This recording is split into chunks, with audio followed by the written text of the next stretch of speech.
Yes, sir. Yes, sir. Good Sir, evening, sir. I made you as the presenter, sir. You can start sharing your screen. So meanwhile, I am requesting Dr. Shobana Madam to introduce the profile of Professor V V Subrahmanyam, sir, to the participants. Yes, sir. Sure, sir. Good evening, sir. It's a very great pleasure that I introduce our esteemed speaker for today's session 8, AI Tools for Teaching, Learning and Educational Development, led by Dr. Professor V V Subrahmanyam, sir. Dr. V V Subrahmanyam is a professor in computer science and was former director, School of Computer and Information Sciences, IGNOU, New Delhi. He is a former director, Center of Online Education. He is a former member, Board of Management, IGNOU, May 22-21, Research Counseling Standing Committee, and Institutions Innovative Council. Currently, he is a member of Academic Council, IGNOU. He was nominated as the editorial board member for American Journal of Computer Science and Technology. He was nominated as a member, Asian Council of Science Editors from September 2023 onwards. He has published 2 patents in 2018. He was conferred with IRDP Award for Teaching and Research Excellence. He has been offering his Swayam courses titled Database and Content Organization since 2017, and also subject matter expert for 4 more MOOCs offered on Swayam. He has over 26 plus years of teaching and research expertise. He has 61 publications in international journals, proceedings of international and national conferences, and chapters in books. 3 scholars were awarded PhD under his supervision and guiding some more students. He is a life member of ISTE, Computer Science Society of India, and ICEIT. He is a reviewer, technical committee member for many national, international conferences. He is a resource person for many FDPs, webinars, training programs, seminars, and workshops. He was co-PI to EDRP project under the aegis of NMEICT, MHRD Government of India. He was a channel coordinator for Channel 19 Swayam Prabha from 2022-2021. He has visited Vietnam and Hong Kong for presenting papers in international conferences.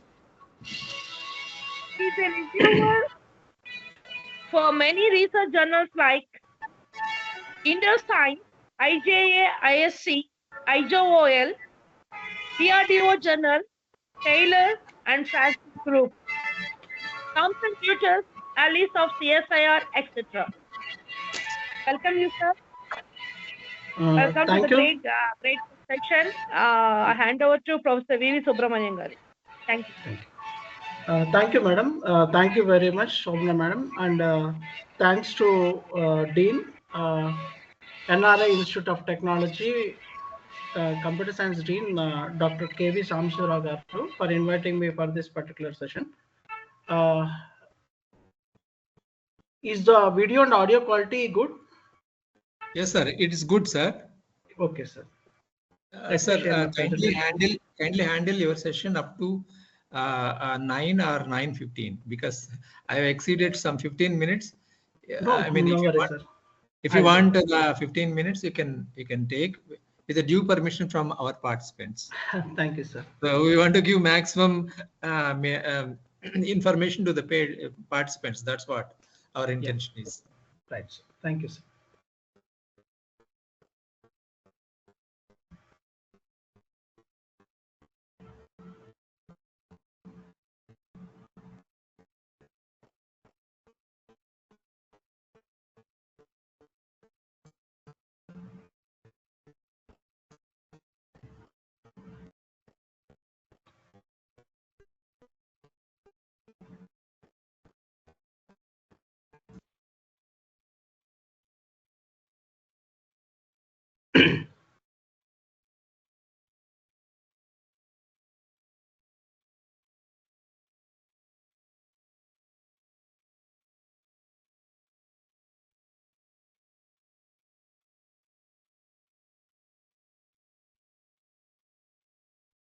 Yeah. Has it appeared, sir?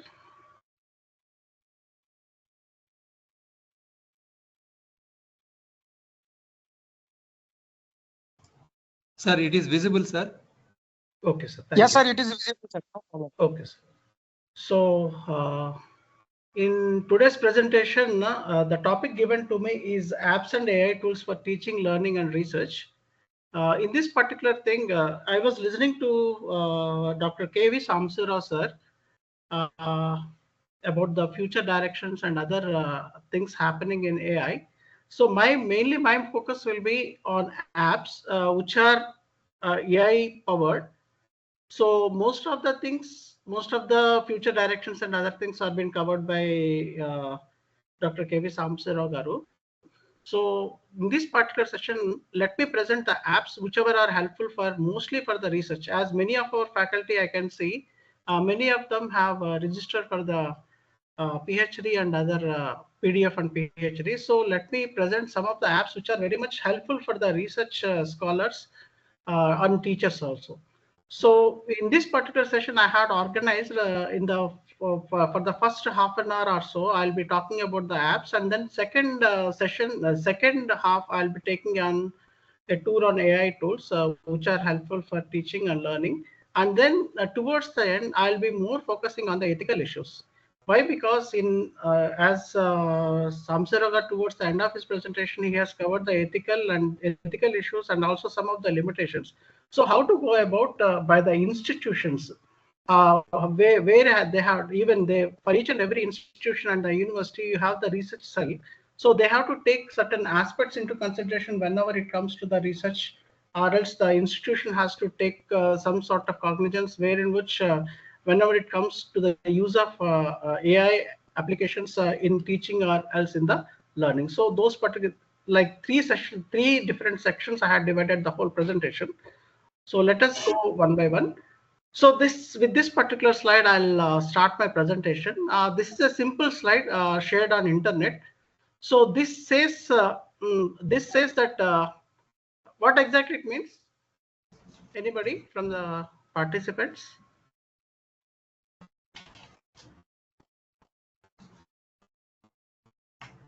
Anyone? So this is a clear-cut indication that the office table of a teacher or else the office table of any MNC is being completely converted into a kind of app. So you can see several things, several objects are being considered on the table. However, this was the thing that was a decade and a half. This may be the desktop, or else this may be the place where in which the person was sitting and doing with all these objects, following some sort of work schedules and other things on the billboard and other kinds of things. However, all these things are being replaced in the form of apps.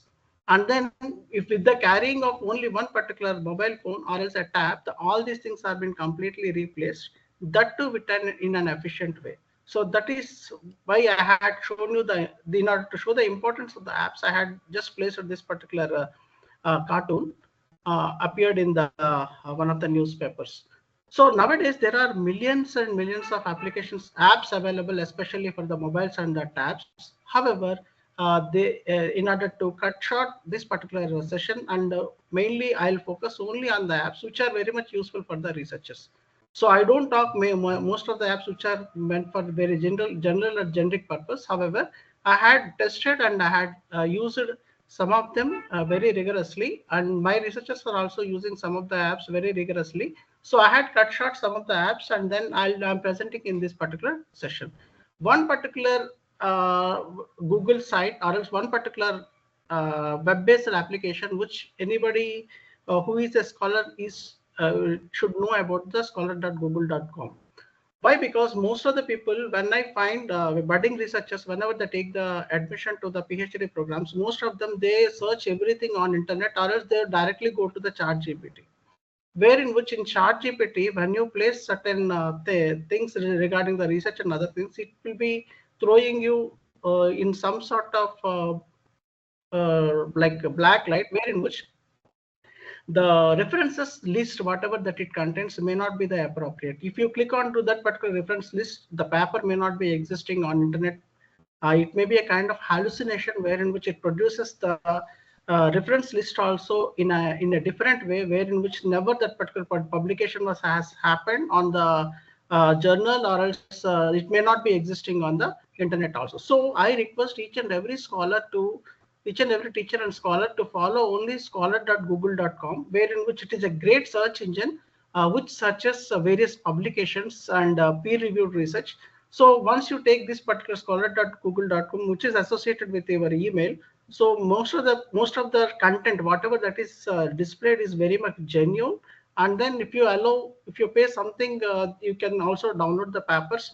And most of the universities, what they are doing is, whatever the journals that they subscribe to the university or institution, automatically that will appear onto the screen, and then easily you can, with the login name and password, you can download the paper also. The universities like JNU, IITs, and other people, whatever the journals that they have prescribed to, those particular articles from the journals can be easily downloaded without the paying, because this particular thing will be taken care by the university or the institute themselves. So this is a screenshot of the Google Scholar.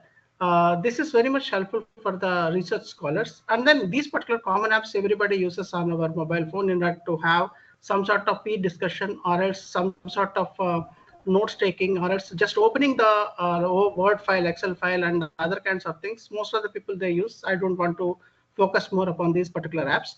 And then there are certain apps wherein which the citations can be created. So RedQ Papers app is one particular app wherein which any researcher can use in order to create some sort of citations. Whatever the paper that he or she is visiting, automatically those will be cited, and then those particular things will be listed in the form of an alphabetical list or alphabetical order, or else the numerical order, wherein which automatically those particular things can be quoted whenever they are writing the paper, or else whenever they are writing the thesis.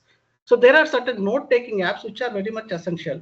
Whenever we approach our higher authority or else in a meeting, we always take a simple notebook wherein which we take certain notes, and then we'll come back to the desk. However, when the researcher approaches his guide or as a supervisor, then he or she has to take a kind of noting wherein which for the next few days or next few months, what he has to take.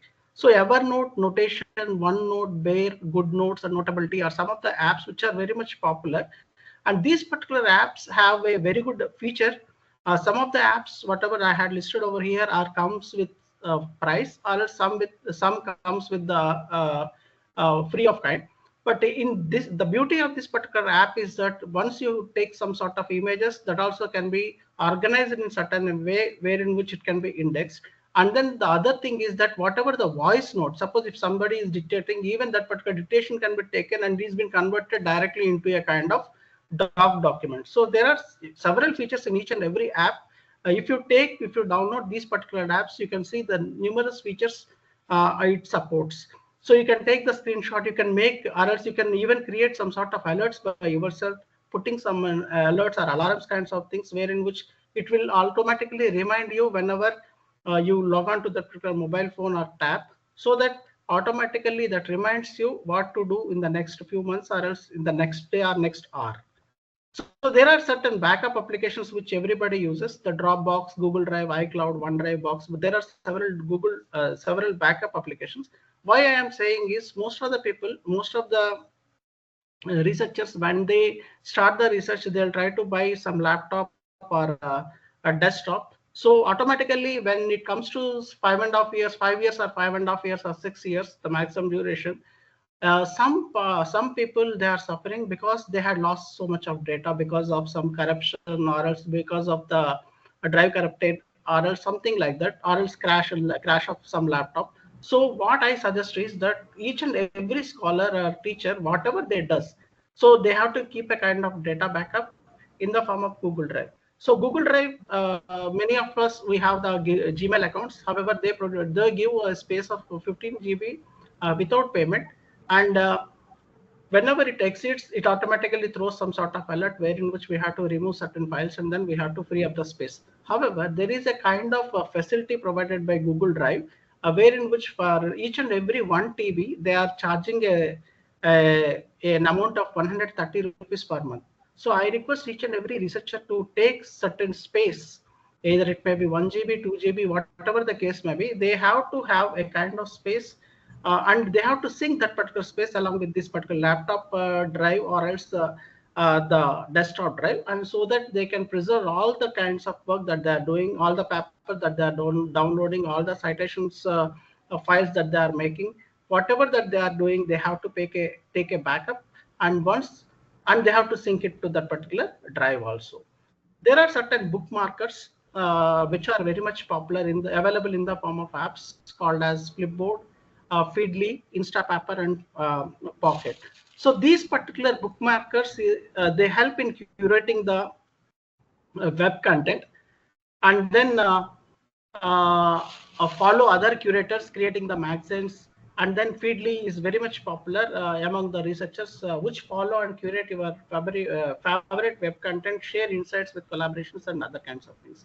However, we have our own bookmarkers available, or bookmarkers available on our browsers, but these particular bookmarkers are mainly available for in the form of apps, so that whatever that we save, we read the articles online or offline. There may be a kind of repository kind of thing, or else background repository kind of thing, wherein which always we can refer to whenever it comes to our arrest. There are certain scanner apps which we always use, and that too post-COVID, and during post-COVID, we are always using these particular scanner apps.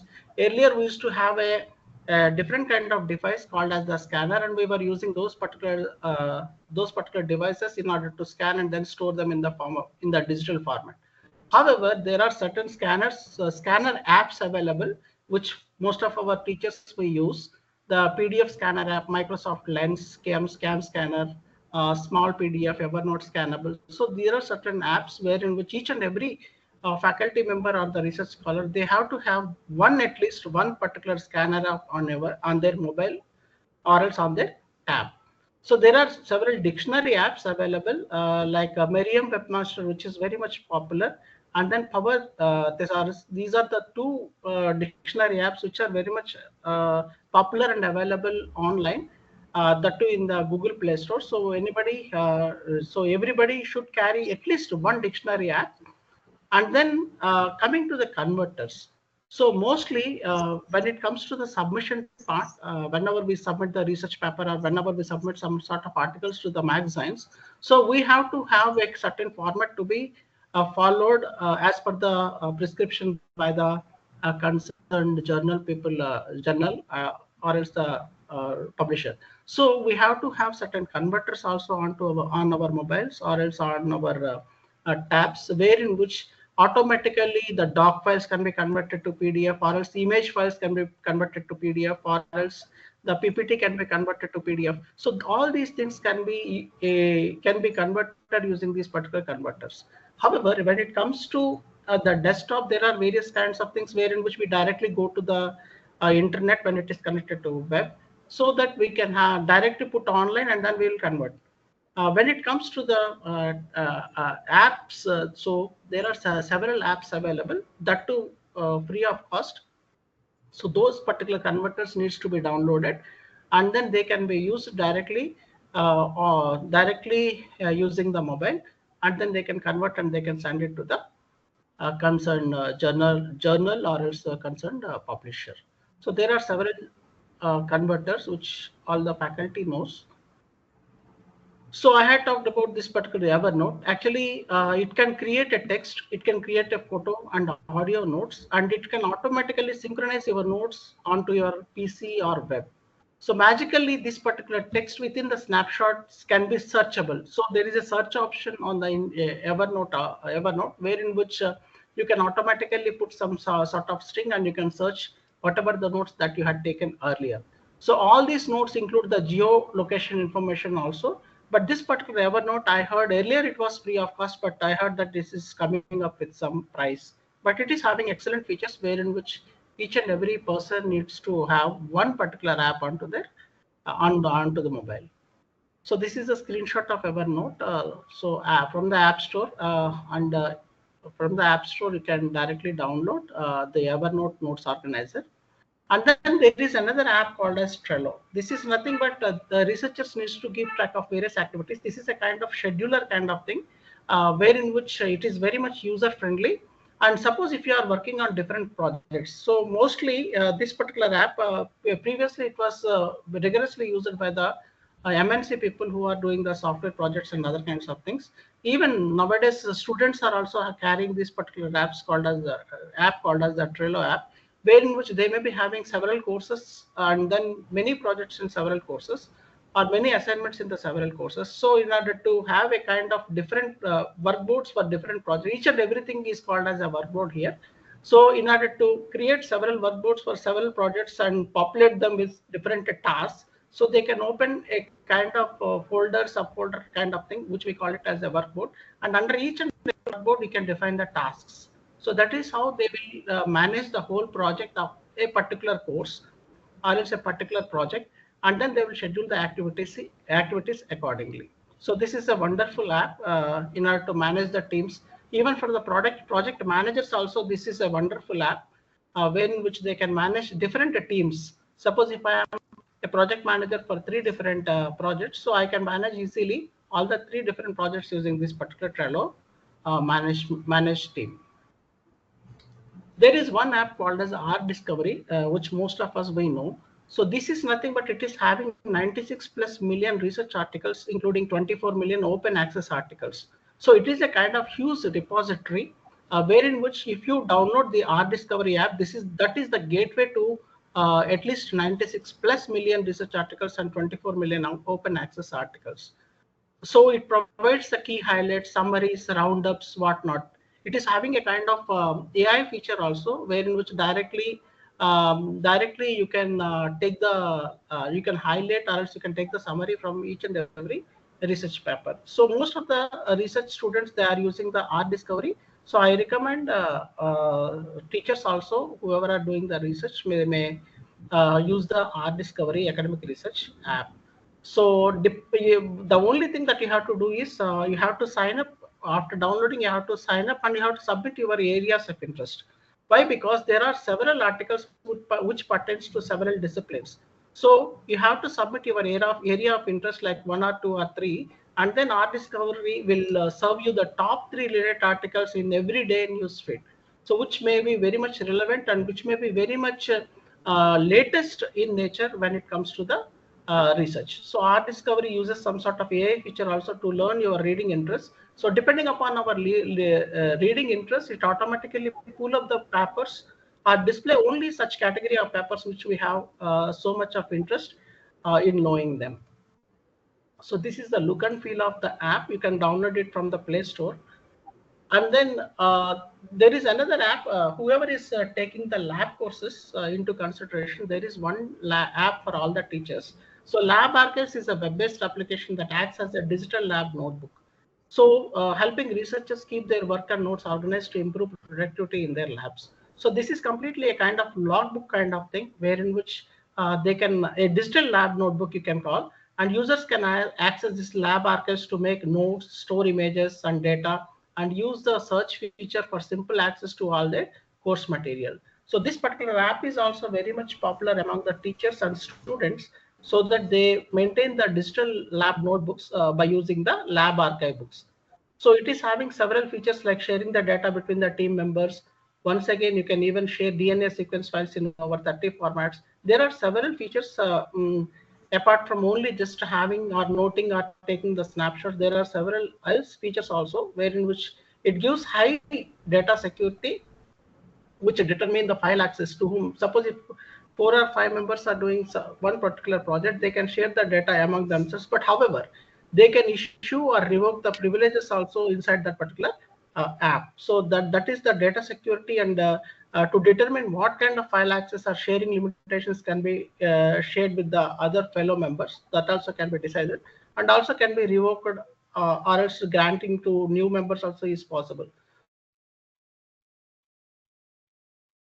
Then comes one particular app called as BioRender. It is nothing but it is a kind of tool wherein which it helps professional science figures in minutes. So even Dr. Samsara sir also has discussed some of the tools like mind maps and other kinds of design tools. This particular BioRender mostly for science students in order to render some science figures. This particular app is very much popular, and it is having a library of 30,000 pre-made icons directly, which can be directly drag, drop, and we can use them inside the BioRender app. So it is having a kind of creating schematics. Like once we had seen that creating of ER diagram, hierarchical chart, and then using the OOPS kinds of features inside the diagram that we had already seen in Sir's presentation. So same kind of thing is also possible using a simple app called as the BioRender app. And this is especially the science faculty, whoever are teaching sciences or engineering, they should have this particular BioRender app on their mobile. See, this is the simple snapshot which automatically the ready-made schemes are available. So from that we can drag, drop, and we can construct your own new schemes. So there is another app which is very much popular, and this particular app is I can say in most of the research scholars mobile phones or tabs, it contains the Connected Papers app. This is simple web application, and it comes in the form of an app also, which provides uniquely the visual representation of the published research available in a certain field. Suppose if you put some sort of research field area, like suppose if you are working in workload scheduling algorithms of cloud computing, suppose if you put the workload scheduling algorithms in cloud computing, automatically whichever paper is connected, it automatically connects, and then it will display the summary of that particular thing. This app works when scholar enters their research topic into the search bar. Within second, Connected Papers reviews tens and thousands of papers related to that particular topic. So the topic will be the nucleus, and then various connections will be given to certain papers, wherein which, suppose if the paper is very much nearer to the nucleus or nearer to the topic, it will be displayed in and around. And then suppose if it is it is having relation with the paper, but it is not that much connected, so it will be a kind of forehead when it comes to the nucleus. So in this particular thing, you can obviously this particular Connected Papers will be much useful when you are doing the literature survey. We don't know who is writing, who is working, on which area or else on which algorithm connecting to our particular area or else the research topic. So this particular apps obviously connects the papers whichever are latest and working in the same area. So the visual maps, it creates a kind of visual map. We can see we had already seen the mind map kind of thing. The same kind of visual map will be created in order to easy to follow pathway that showcases how closely a particular paper is related to source is related to our particular topic, and then the app creates clusters that group papers based on their level of similarities also. So from that we can do a lot of literature review, which is very much essential for the budding researchers when they start the literature review kind of thing. So they can find very essential, latest and connected papers, and then they can go through them, and then they can download them. They can see what kind of techniques their other fellow researchers are using, and they can improve by using the other methodologies. So this is how actually the visual presentation would be happening. I had seen this is a screenshot wherein which I had taken. So here you can see the center point with the blue color boundary is the paper or the topic that I am selected, and then otherwise the connected papers are displayed over here with the thick colors and then the light colors. So thick colors are strongly connected. That too, along with each and every paper, the author's name and the year of publication automatically appears, and this is very much helpful for the researchers who are doing just started the research or is doing the literature survey phase. So there is another app called as the Research Rabbit app. Once again, this is also very much popular among the researchers, and this application that allows you to explore scientific papers quickly and efficiently. So it will create collections of papers and regularly recommends a new literature to you. So most probably we don't know what kind of paper has been published very recently, but through this particular Research Rabbit, you can automatically see the regularly updates, and then it also visualizes the networks of papers and co-authorships and let you share your collections with colleagues to improve the collaboration. So this is also a wonderful app which everybody should give a try. So the features being create collections of relevant literature, receive recommendations based on your interests, visually explore connections between fields, authors, and camps, share collections with the collaborators. So all these things are very much essential and need for a researcher, a budding researcher in the field that he or she is working. So this is how it is just like a mind map kind of thing, or else the earlier kind of visualization, where in which it is showing you the never miss a thing kind of visual representation. So whenever we start downloading the ebooks, so mostly people download the ebooks, and then for each and every ebook there may be a application in order to open that. Suppose if you are opening a PDF document, we have to have an Acrobat reader, then only, or a similar kind of PDF reader which will allow the paper to open on our screens. However, there is a reader called as the Blue Fire reader, where in which we can call it as an universal ebook reader. So no need to have a separate application for PDF, a separate application for doc, or separate application for other kinds of publications, latex and other kinds of publications, where in which they open up along with the software that we possess in our mobile phone or the tab. But this particular thing is a universal ebook reader, where in which it allows to download ebooks purchased in a variety of places, and also it allows you to download and it also allows you to open the ebooks from MCLA library. So this is the Blue Fire reader, which is a ebook reader for EPUB and PDF and other kinds of publications, or else file formats. So everybody knows about the QR reader. So nowadays, after Android 10 version, most of the Android phones are containing the QR reader by default.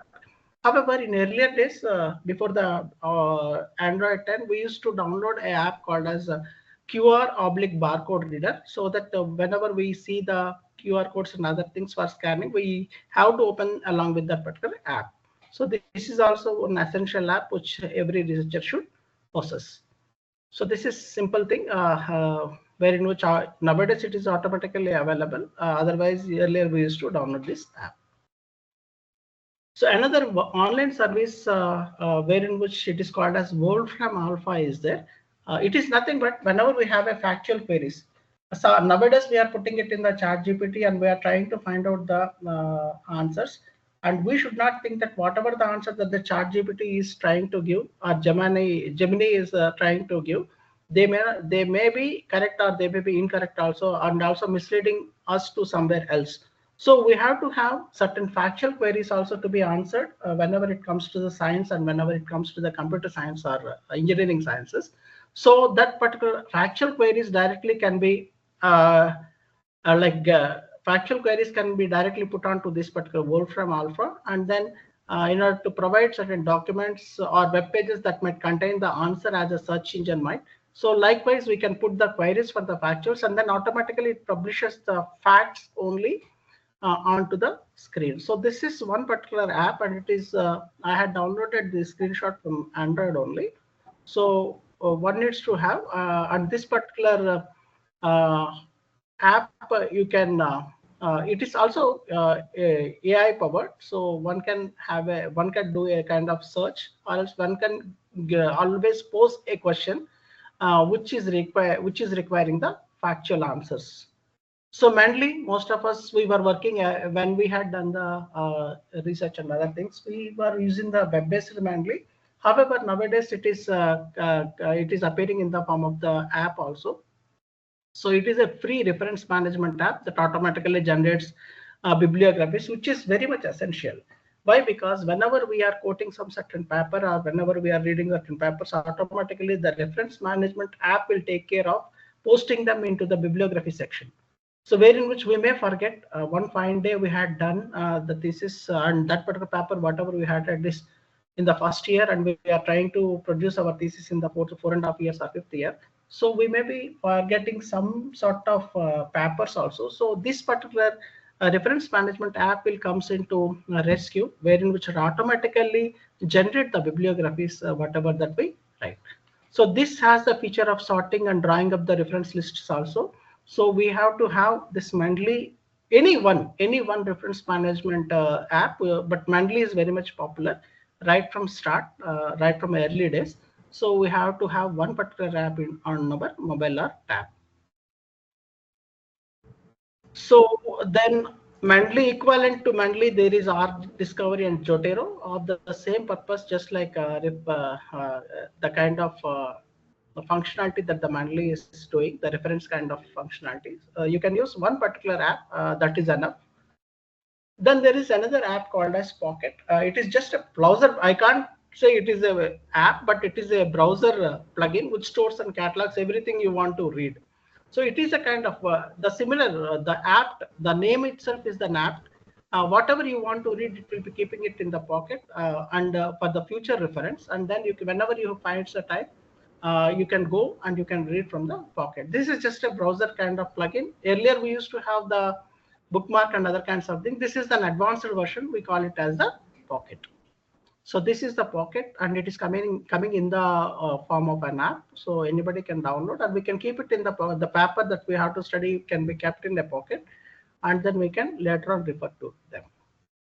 Then Google Keep, it is just one particular, just like Evernote, it is a lower version, and that is coming from the Google company. And this is a free reminder application from Google LLC.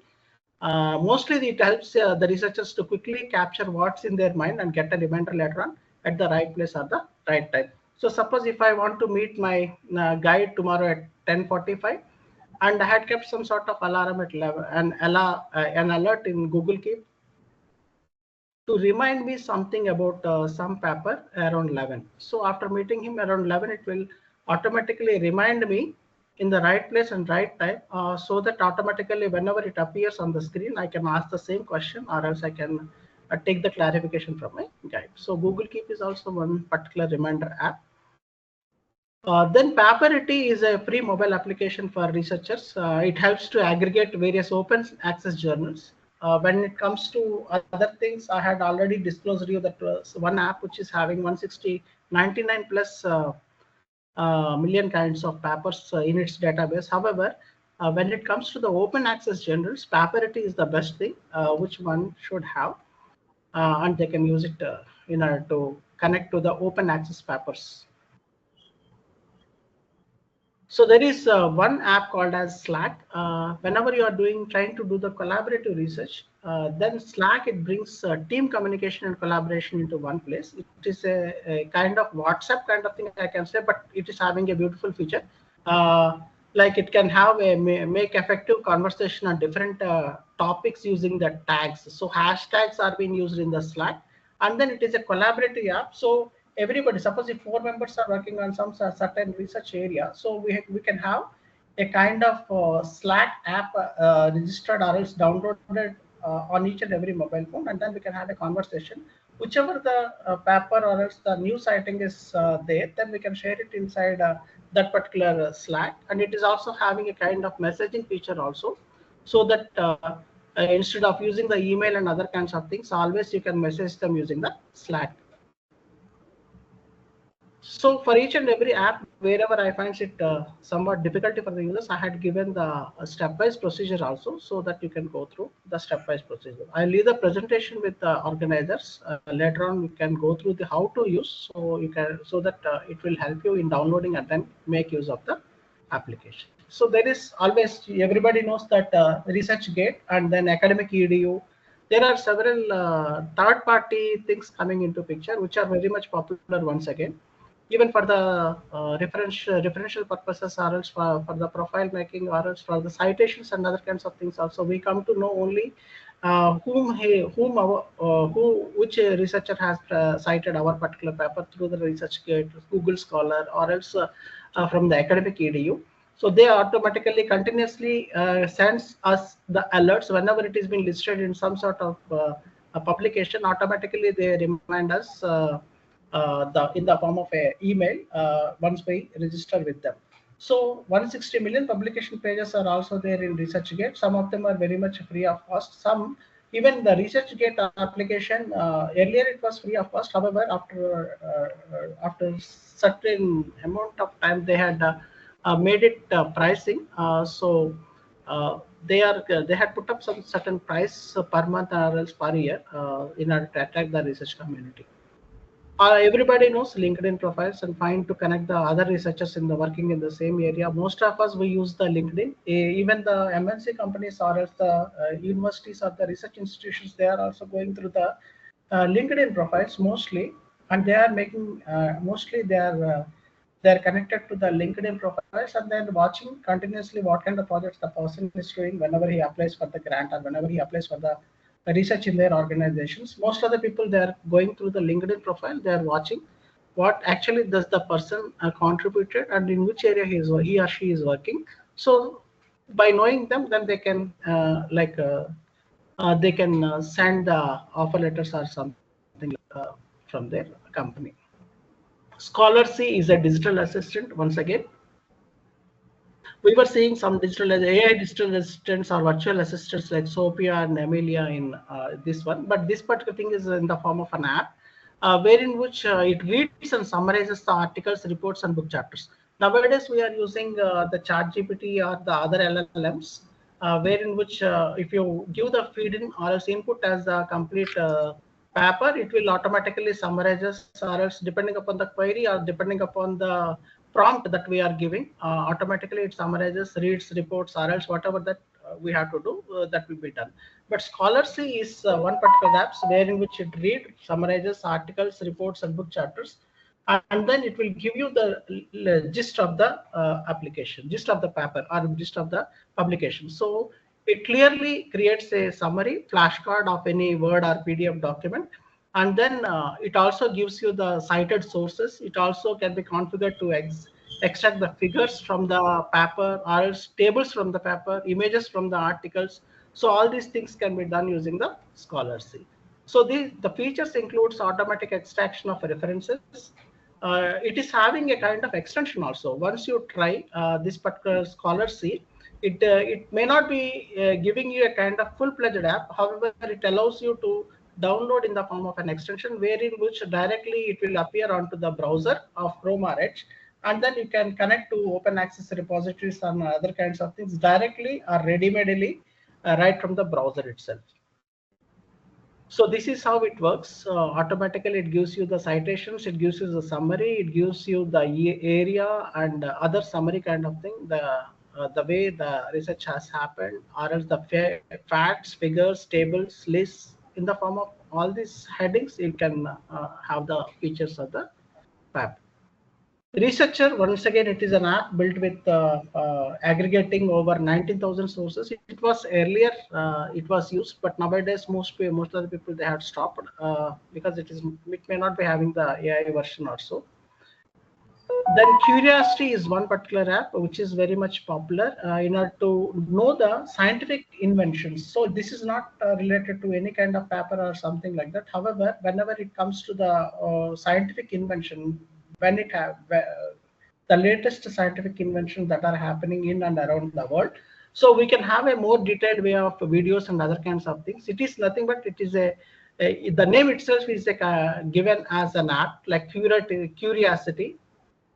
So it talks about the latest scientific inventions, and whenever the videos are available, it always shares the videos also onto the app.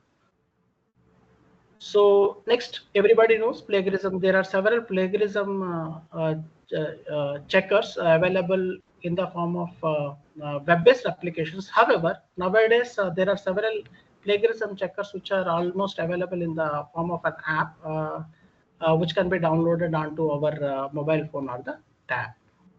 Then Originality.ai is one particular app wherein which you have unlimited team members completed unlimited scans and share reports of you checking if AI writing tools were used. Content was plagiarized. If the content has the ideal readability score and if fact checking was completed. So this is nothing but it is a kind of once again it comes under the domain of plagiarism check only. So this is an AI driven or else AI powered plagiarism check software. And nowadays, most of the plagiarism checkers, whatever we use, it is coming up with the AI powered, wherein which you identify the similarities from the web as well as it identifies the similarities from the AI generated LLMs also. So it gives you the complete report of which kind of AI tool, or else to what extent we had taken out from the AI, or else to what extent we had copied from the internet. So originality.ai is one particular thing wherein which whenever we write a paper, we have to go there and we may have a kind of free account. Then we can check and then we can find out to which extent the paper is being copied from net on to allowed extent, and then from what extent the AI tools were used. So one is then AI tools for research. One particular thing is ChatGPT. As I told you, most of the people are relying upon ChatGPT. However, whatever the ChatGPT uh, uh, like displays, we should not take them as for granted. We caution. Why? Because we have to verify the facts, whatever that it has been given in the form of a note, in the form of a PPT, or in the form of some image or something like that. So we have to verify the facts, then only we have to take it for granted and we have to use them in the.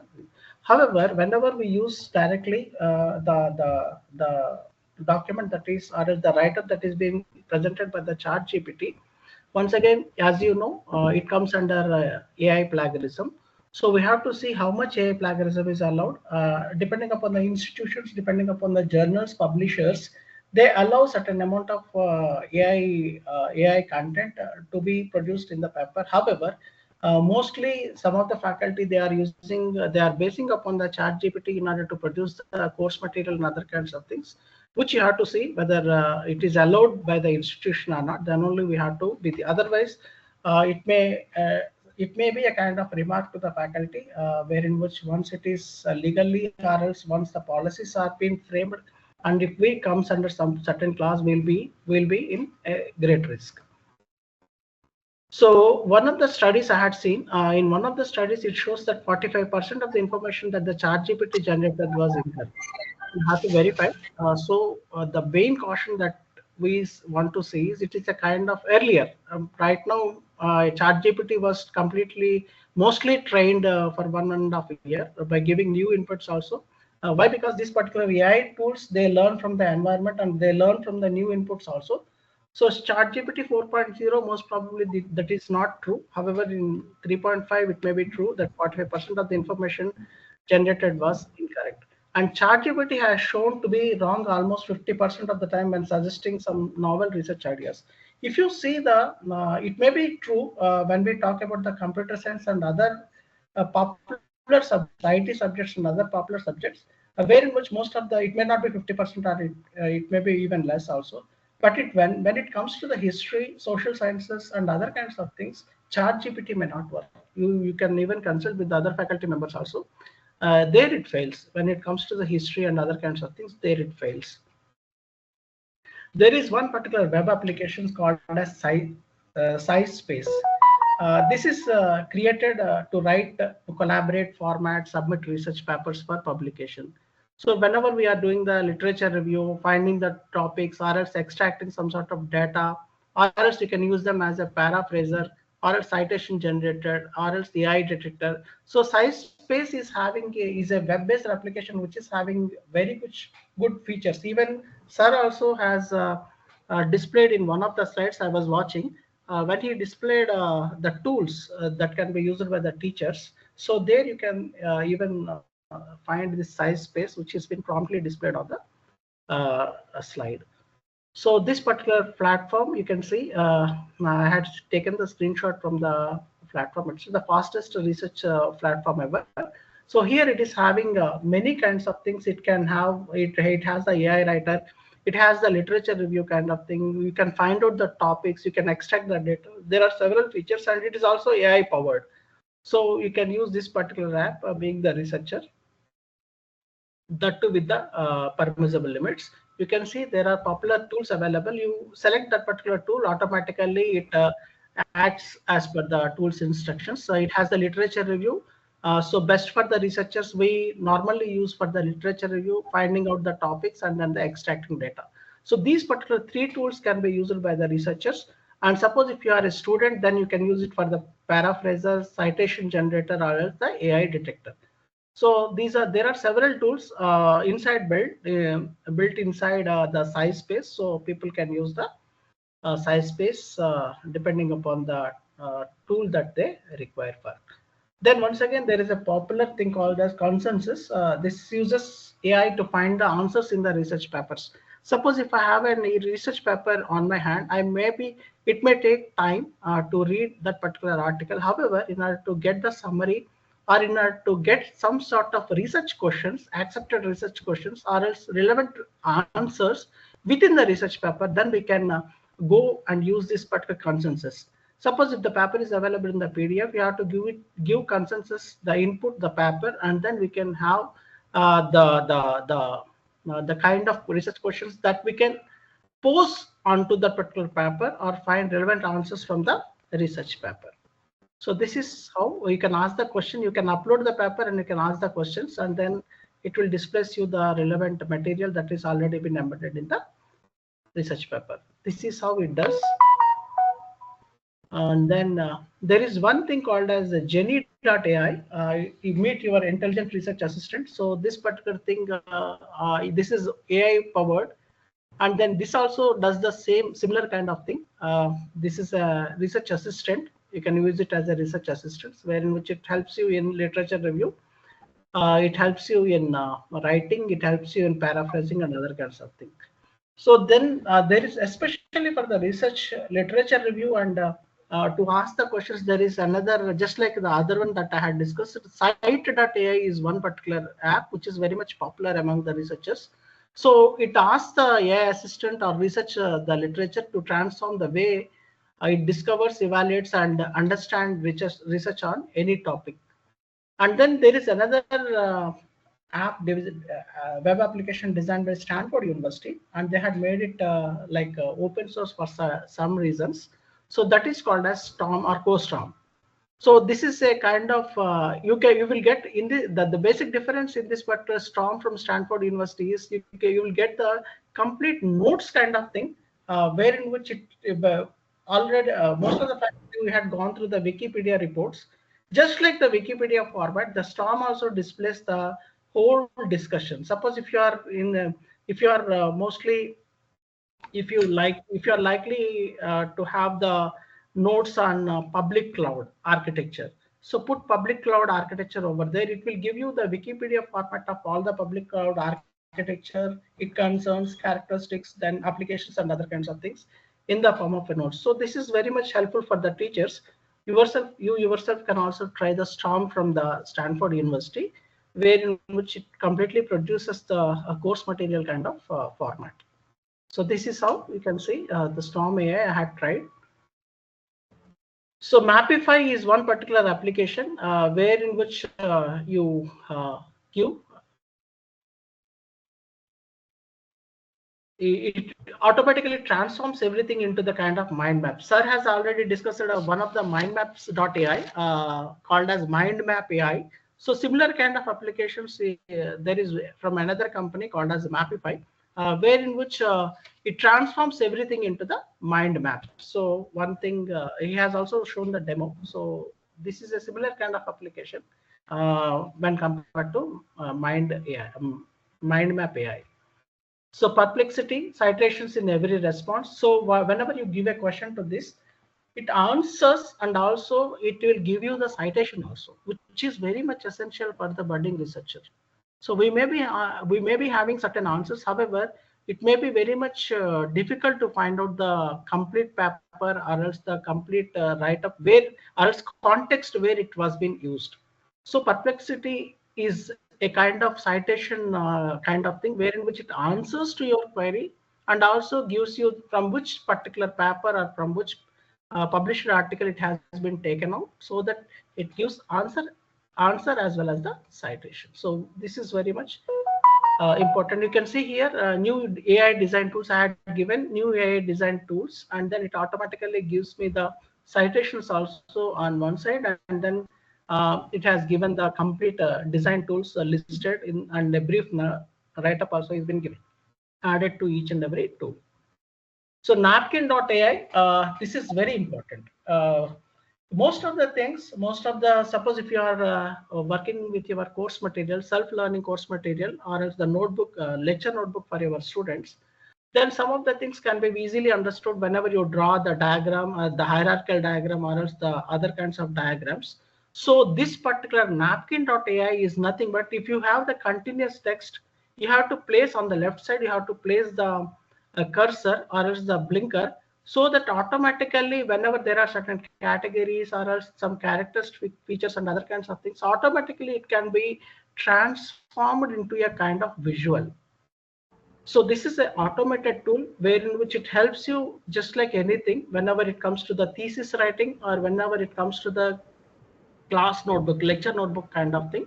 If at all it is the something is being to be transformed to the visual kind of thing, automatically you just place the cursor or the blinker on the left side and you select the way that it should draw. Automatically it shows different ways to draw. Automatically you can collect one particular way, and then you can see on the left side here the way that it can be transformed, the can be done. So napkin turns every text into visuals, so that you can share your own idea into the form of a visual.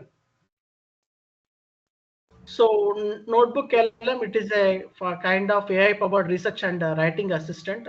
Many writing assistants are there, are available. One particular writing assistant is Notebook LM, which is popular. Otherwise, many of them have one particular section or one particular tool available in a big application.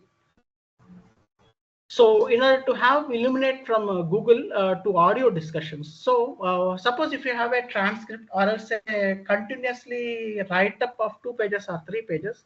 Suppose if you want to convert it into an audio discussion, the same content when you want to convert into a kind of conversation, that to a kind of audio discussion.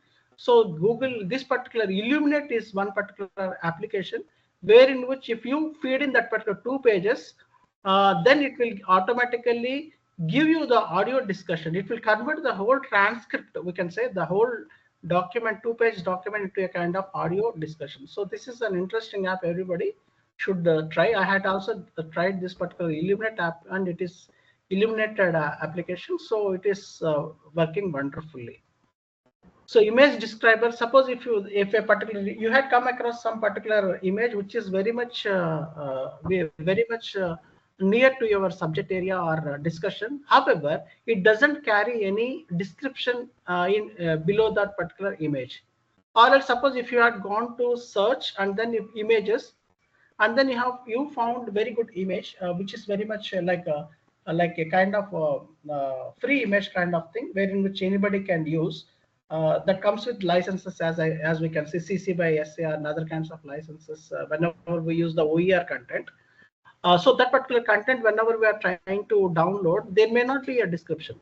So this particular app, image describer is an app or else the application wherein which you place, or else you upload the image, whatever the OER image or else the license-free image that you have taken, then it automatically gives you the complete description, which is once again very much useful for the computer science faculty or the science faculty.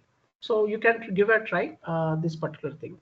Then coming to the government of India, as Sir told, there are many initiatives taken by government of India, and AICT very recently they had come up with Anuvadini website, anuvadini.aict-india.org, wherein which many of the AI tools, whatever under the category of text and documentation and other kinds of things, they had listed several things under each and every category, which can be user free of use by the teachers. They can go to the website, they can select one particular app, and then they can work with the app. So Paperpal is one app wherein which language correction and other kinds of this is completely a kind of academic writing assistance or thesis writing assistant, wherein which whenever there is a grammatical this one or else some spelling mistakes or else language correction is required or else manuscript screening is required. So all these things can be carried out using the paperpal.com. So it is having some paper writing tools like for Word, for web, for manuscript and other kinds of things. You select one particular format, it automatically helps you in formatting in such a way the way the option has been selected.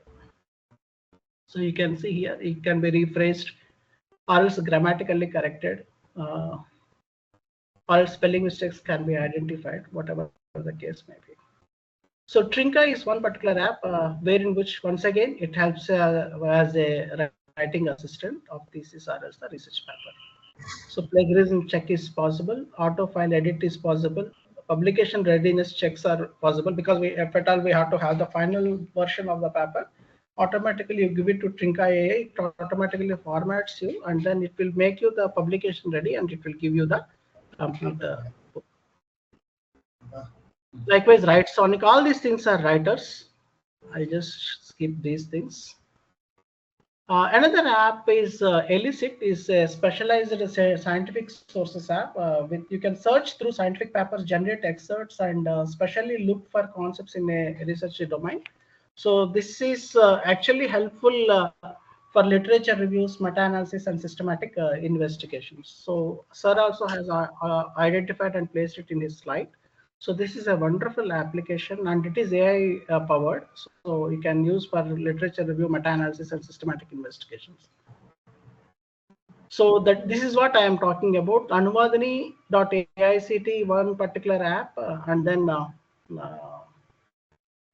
one particular website wherein which they had listed several AI tools. These are all free of cost, comes from AICTE. And then under text and document translation, you can see there are several apps. Each and everything is an app. Online documentation translation tool, Chutki is there, Ananta is there. So voice-based multilingual form is there. So if at all you are even converting the English like text into the Hindi and other kinds of languages, it is possible to have a translation tool also freely made available by the AICTE.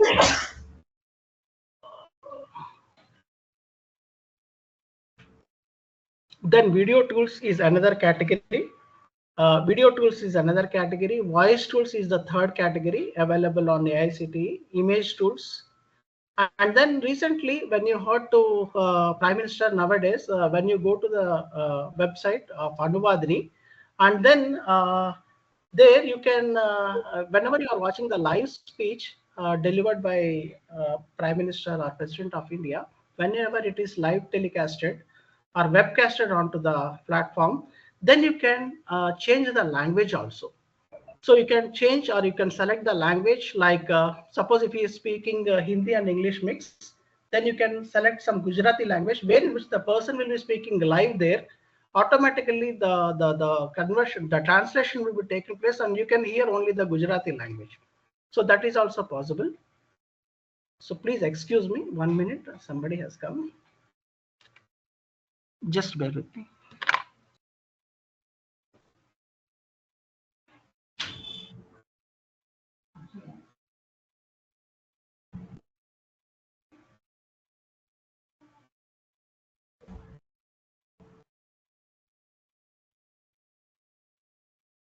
Wonderful session, really.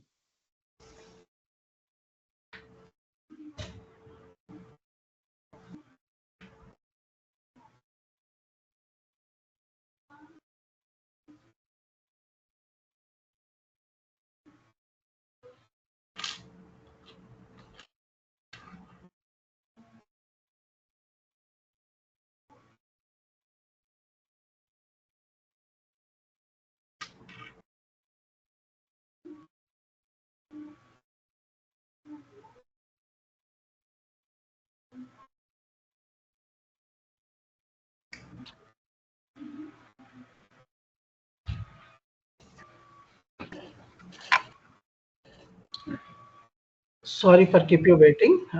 Actually, there is a this particular AI Anuvadini is one particular application which is rigorously used by Government of India, wherein which you can listen to the speech of the person or the PM, Prime Minister or President of India directly into the language that you decide to listen. So these are the tips to research scholars for using the AI effectively. Fact content check is very much important. Don't rely mostly on the AI tools to write the academic articles and other kinds of things, where in which the references that whatever the tool is generated may not be the exact things, just like ChatGPT and other kinds of things. Suppose if you are using the tool like consensus and other kinds of things, then it makes some sort of sense. However, when it comes to a LLM, that may not be correct.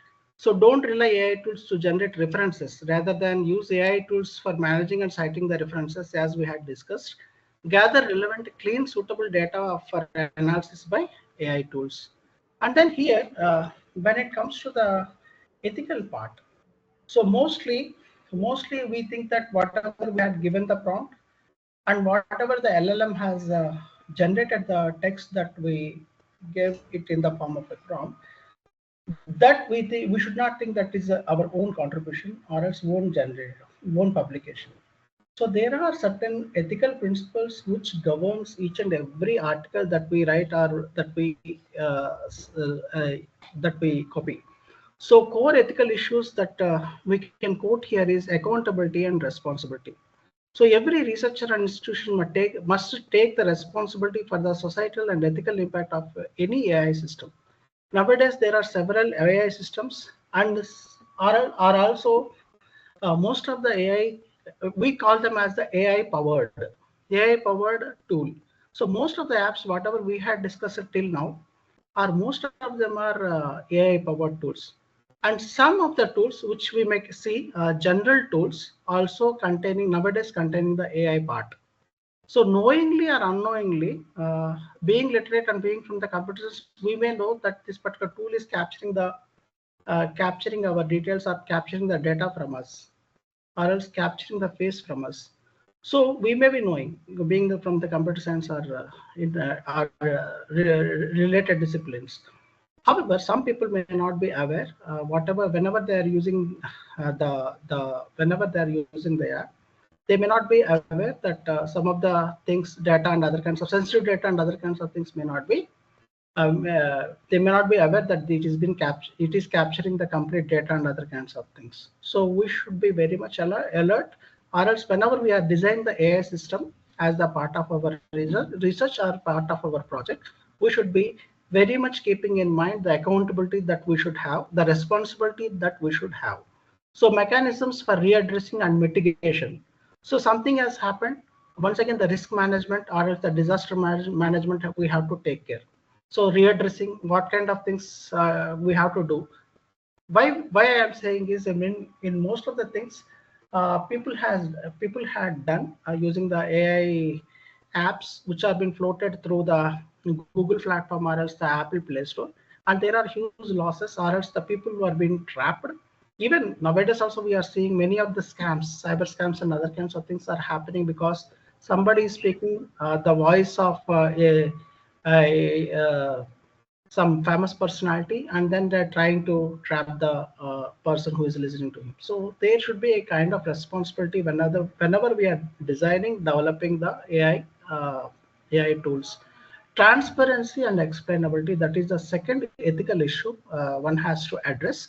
All AI research processes, methodologies, and outcomes should be accessible and comprehensible.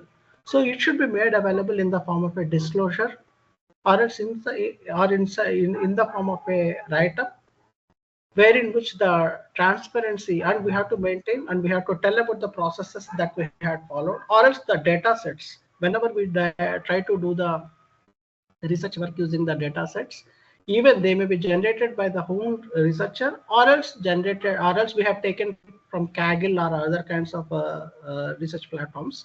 So we have to be aware that we have to disclose all these things whenever it comes to the ethics. So researchers must disclose the limitations, risks, uncertainties, and other kinds of things also. So even ChatGPT, when you had seen that 3.5, the version was been released, and then they had quoted. So this particular app was being trained till September so and so 2021 or 2022 it seems, 22 it seems, 23 it seems. So they had clearly specified that we had trained this particular model only till that particular date.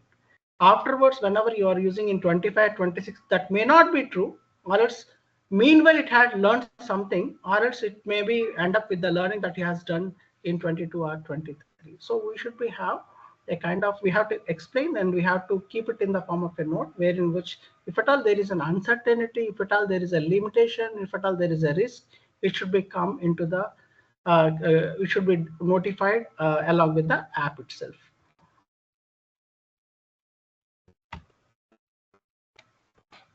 Then next thing is fairness and inclusivity. Fairness and inclusivity. Whenever we train the models, whenever we select the data sets into consideration, whenever train the model, there may be a kind of biasness also. Suppose if the population, suppose if you are testing some sort of schemes and other kinds of things, and if you are taking the population of the data set only from North India, so some of the models, they may be having a kind of biasness, or some may not be functioning for the overall India or overall the globe. So you have to have a kind of, we should avoid the bias whenever we train the model by ensuring the diverse and representative training data. The sampling should be done, or else the data should be procured from all the regions. That is what I mean to say. It should have an equal participation kind of thing in order to, when it comes to the representation of the training data. Incorporate inclusive practices to account for the needs for underrepresented or vulnerable populations. That also we have to take care, and we have to present it in the data set. Then only there will be a kind of fairness and inclusivity of all the groups. Then human-centric approach, design all the systems to augment human capabilities and decision making without undermining human agency. So we are creating a kind of artificial intelligence, so there should be a kind of intelligence to be inbuilt, whatever at par with the human or something like that. So servers quoting one particular application like the export system, which is completely a rule-based application system earlier in 1970s or so. So it is taking a kind of yes, no, yes, no, yes, no, 10, 10, 10, and then only it is trying to augment that particular thing, or else try to produce the result as or the outcome in the form of some suggestion or in the form of prescription. So we have to have a kind of at par equal intelligence to be given into the AI system also. Ensure meaningful human oversight and control throughout the life cycle. Not only the ethical issues only during the research design, however, it should automatically carry on and control, and it should be till the implementation and the maintenance phase. So privacy and data ethics, as I told you, sensitive data and obtain sensitive data whenever you are taking, you should be informed to the person, or else you have to take the consent at least from the person for data collection and the processing and pre-processing. Sustainability, promote environmentally sustainable AI practices by minimizing the energy and resource consumption. As we can see, the LLMs, whatever that has been designed in the form of ChatGPT, Gemini, and other kinds of applications, you can see they are running on supercomputers. That too, all these things are cloud-based platforms. That too comes under supercomputer platform, supercomputers category, wherein which much of the energy is being consumed. I came in one of the, I had read in some article wherein which the LLM, like the ChatGPT, whatever that they had produced, the application, it is consuming some the amount of energy, that is the electricity, it is coming out to be equivalent to the energy that can be distributed to various cities. So it is clubbed up or clustered, and it is being pumped into the machines, so that they are using high energy and resources consumption. So we have to see to how much extent we can minimize the energy and the resources consumption, so that it should not impact the environment. So that is the main thing that we have to see. Conduct life cycle assessments to evaluate the ecological impact of the AI systems. These particular two things are very much important whenever it comes to the sustainability of the AI application. So frameworks for conducting the ethical research, whenever being teachers, we almost most of the people, we are working in AI kind of platforms, or else we are designing the AI research articles and other kinds of things. So when it comes to the research design, define the purpose of AI research with a clear alignment to ethical objectives. So ethical objectives we had already discussed. So each and every ethical object, accountability, fairness, and everything needs to be taken care. Every ethical objective needs to be addressed. So during, right from the research design till the implementation and then the maintenance part, we have to follow all the ethical principles, identify the potential risks and societal implications of the proposed AI system, develop and follow an ethical impact assessment template during the design phase. Likewise, when it comes to the data, use ethical data collection practices and avoid exploiting vulnerable groups, or else equal participation needs to be taken care, or equal population needs to be addressed. Implement data auditing mechanisms, publish details about data sources, pre-processing biasness for the transparency. So whenever it comes to the AI systems, we have to have a disclosure. So disclosure is mandatory. So we have to tell the data sources from where we have taken and what kind of biasness may be expected, or else while training, only 70% we have taken from so-and-so category and 30% only has been addressed by so-and-so population. That also we have to mention. Meanwhile, when it comes to the training, environmental training, or else in the later on part, automatically it will take care of the rest of the things. Development testing also, once we come to the phase of development and testing, embed fairness and inclusivity checks, include diverse testing scenarios, ensure iterative improvements based on feedback from affected stakeholders and other things. So deployment and monitoring also we have to see, create the feedback loops and other kinds of things. And collaboration and cross-disciplinary input whenever it comes to the other domains. Suppose most of the people, I can see in many institutions, people are working in medical domains. So we may not be having, being researcher, we may not be having the complete domain knowledge of the disease or else the diseases, whatever we address through the AI techniques. However, we have to take the domain expertise from various domains. So whoever are pioneers in that particular area, we have to take the pioneers, experts, throughout the research process. That is the must we have to see. Otherwise, there may be clear-cut chances of failures whenever we AI system. Encourage collaborations between universities and policymakers to address ethical challenges comprehensively. And then, as Sir also has mentioned in one of the slides, the limitations. The main thing is that whenever we take the AI part, even it may be a virtual assistant or else digital employee or else the avatar that is speaking in the form of a video, whatever the case may be, emotional intelligence is the deficient. So being human, we have certain emotional aspects and other kinds of things. However, it will be lacking in the AI. Clear cut we can see. And many hallucinations will be there whenever it comes to the LLMs and other things. These particular things, some of the apps are very much costly nowadays, cost and expensive. And then it doesn't have any kind of human interaction. If it is being trained, it will be trained, it will be like functioning in the training that we had provided or the way that the functionalities are being created. And then most of the AI nowadays, the biasness is completely lowering down. However, they suffer with the bias kind of things. And some applications may suffer with the lack of personalization and other kinds of things. And there will be certain potential errors also, which are the main cause of some limitations in the AI systems. So I'll end up my presentation by showing this simple cartoon, where in which we should not lose our own human intelligence by hyping or else by creating a great AI systems. However, otherwise, one fine day our brains will be in the museum and the robots will be showing them as the original processor. Thank you. Thanks for your time. I'll take the questions.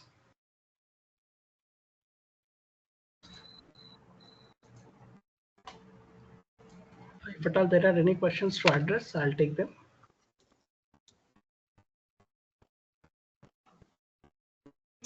Wonderful presentation, sir. Thank you, ma'am. Wonderful session. Really, thank you so much. Okay. Has the applications, has the presentation stopped? Or? Okay. Yes, sir.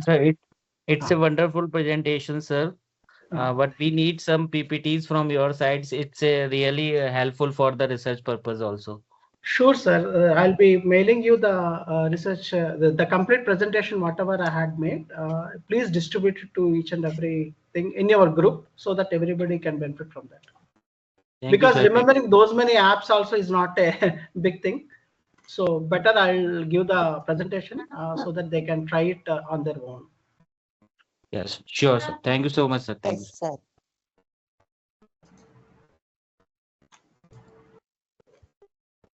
So any questions? So please concentrate on the ethical part also. Don't be so much anxiety, show anxiety towards the applications themselves. However, you have to address the ethics also. That is the underlining point. Sir, is there any plagiarism tool where we can check our text independently? Actually, one of the tools that they have provided is the work what we call AICT has provided one particular tool, sir. Drillbit? Drillbit. It is having AI features, and they have created certain email and other credentials, and it has been distributed all over India to many of the institutions free of cost. No, sir. Actually, Drillbit is distributed to universities only, not I to see. the independent colleges. Okay, so you don't have you don't have it in your institute, it seems. Moreover, Turnitin is one particular AI powered software. So but it is that addressing is the AI content also, but it comes with price. that is very costly, sir. Actually, So most of the institutions, they are providing one particular software, they are purchasing and providing the licenses to us. so the Drillbit is having only Indian resources, sir, not abroad. Okay. That is a limitation. But Turnitin is the costlier thing. Any standalone? By chance, if at all it comes into my mind, I'll readily post it to you, sir. No, instead of having institutional membership, can we have faculty? At lower cost. So we may have we may write to the Drillbit people. Nowadays, it is covering the abroad things also, sir. Okay. Abroad papers also. Why? Because we are checking our this particular thing once with the Drillbit and later on with the Turnitin, our thesis. Okay. How are the reports coming, sir? Both are similar, or? No. When it comes to the Turnitin, suppose if we do it by Drillbit, if it is 9%, automatically it will be 17 to 18% in Turnitin. 70 to 80. 17, 70 to 18%. Okay.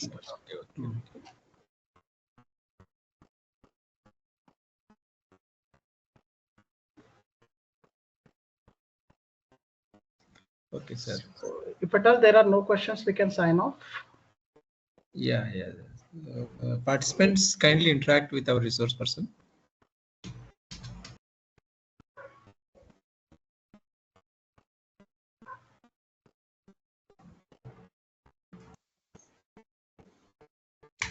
Wonderful presentation, sir. Thank you so much. Thank you, ma'am. You have told many things. I'll share the presentation also so that you can remember the tools. Okay, sir. Thank you. Hello. 2 minutes.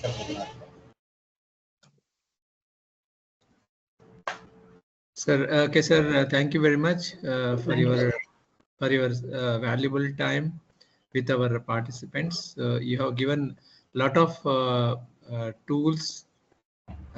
So your presentation is very much valuable to our participants. Kindly share your presentation, sir. Sure, sir. Sure. I'll send it to you, sir. I'll send it to you. So thank you very much, sir. Thank you, sir. Thank you. So good night, sir. Good night. Thank you very much. Thank you, sir. Yeah, dear participants, we come to the end of the second session. So tomorrow we will join